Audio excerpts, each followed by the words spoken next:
Ja chcem garantovať jediné, strana Smer si plne uvedomuje, že má poslednú šancu, ak jej ľudia dajú dôveru. To znamená, že tú diaľnicu do Košíc skrátka musíme postaviť. Do konca tohto funkčného obdobia, ktoré bude nasledovať? Minimálne to sa musí k tomu blížiť, áno. Ak by bola možnosť byť priamo v exekutíve, tak by som mal záujem byť digitálnym lídrom, trošku oprašiť a dať trošku toho žiarenia tomu pojmu opäť, pokúsiť sa zdigitalizovať Slovensko, odbyrokratizovať ho.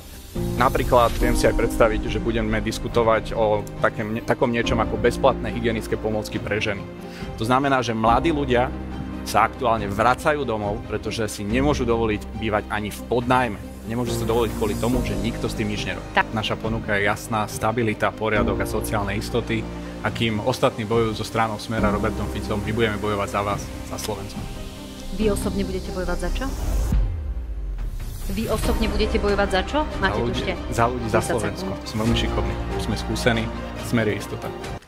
Vítam vás v Európskom parlamente, kde vám dezinformácií čoraz častejšie volia nesprávy. Pozdravujem z Bruselu pána Šimečku a ďalších pseudopolitikov, ktorým ráno pípol pokyn z denníka N. Dámy a páni, Lipšicové mediálne stádo včera opäť zabralo. Čauko, Erik, dobre, že ideš, sadaj prosím ťa. Sadám. Podľa mňa, keď ti niečo prečítam, tak si šikneš. No dobre, daj. Juraj, spúšťaj stopky a ideme na to. Štart. Rozhodol pán Aleška napriamo konfrontovať. Dobrý večer, pán Leško. Môžem vás na sekundu vyrošiť? Iste. Označili ste ma v jednom zo svojich rozhovorov za kriminálneho luhára. Nie, pán Leško, počkajte, ja sa... Že na úrade vlády sa krádne. Ja som sa prišiel... Toto robia politici, ktorých platíte vo svojom pracovnom čase. Chodia kričať na novinárky a neziskovky a točiť si promovideá na sociálne siete.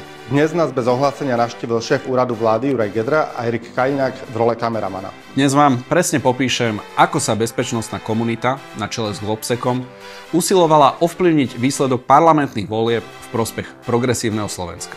Šéf Sorošovej nadácie otvorenej spoločnosti, rovnako ako na Slovensku, aj v Gruzínsku boli organizátori financovaní zo zahraničia cez rôzne mimovládne organizácie.